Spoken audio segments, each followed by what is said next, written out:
This is Jerem Adair with InternetMarketingForBusinessOwners.com, and welcome to this tutorial on Facebook. Now, Facebook and other social networking sites are a great way to bring traffic to your website and find new prospects and make money. Here's the big picture on how Facebook can work for you and each step you need to take to be profitable in social networking.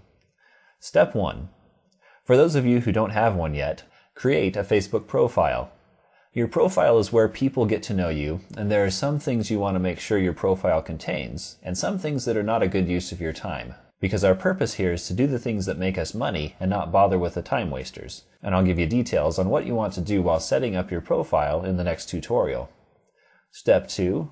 Make friends. Once you're friends with someone on Facebook, you're allowed to communicate with them much more easily. And of course, communicating with them is how they find out what you offer so they can do business with you.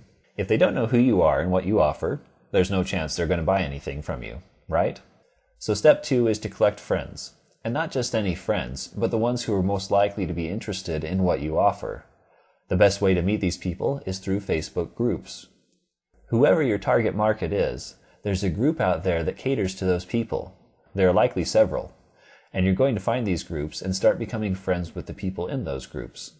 Once you're friends with someone, you can start talking with them and find out if you have something they need. You can also find out if your potential customers have a need that isn't being fulfilled, and there are certain ways you want to go about this that are very effective and won't get you kicked off of Facebook. Step 3. Make friends with your friends. Now, if you look at your wall, your profile, this will show you everything that's happening with your Facebook account, and it will show you who you're now friends with. Most of these people you haven't had a chance to talk with, but they are in your friends network now, so you can and should contact them because many of them probably need what you have, or they will need it at some point in the future. And when they have the need, you want them to come to you. So you want to contact these people. Pretty soon you're going to be in communication with hundreds and then thousands of your prospects through Facebook, and there are easy ways to keep track of who you've talked to and what you've talked about, and keep in contact with them so you can find the best prospects. And the best part of all this is you can do this in just minutes a day. If you're like me, you've got a lot going on and you need a systematic and profitable way to keep this going. So you'll want to get in touch with these people and stay in touch with them in a non-time consuming way, and it can be done. Step 4. Mass communication. If you've been a part of Facebook for a while, you know that there are ways to communicate with people in large numbers. Meaning you can get information in front of a lot of people at one time and reach a much wider audience more quickly. I'm not talking about advertising on Facebook.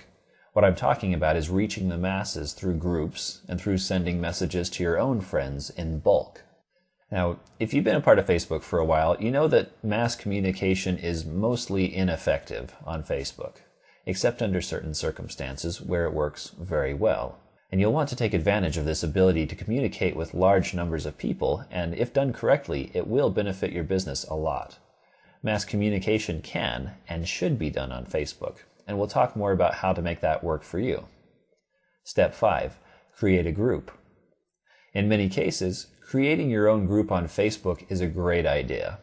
When you do this, people can find you and join you without you having to make contact first, and then you have their permission to send them information.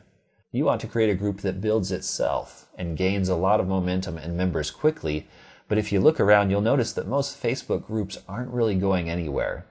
The last thing you want to do is form a group and get stuck at 27 members who don't participate and the group becomes stagnant. You want to create a group that is constantly growing, such that anyone who sees your group will want to be a part of it, and the group will build on itself. And there's a right way and a wrong way to do this.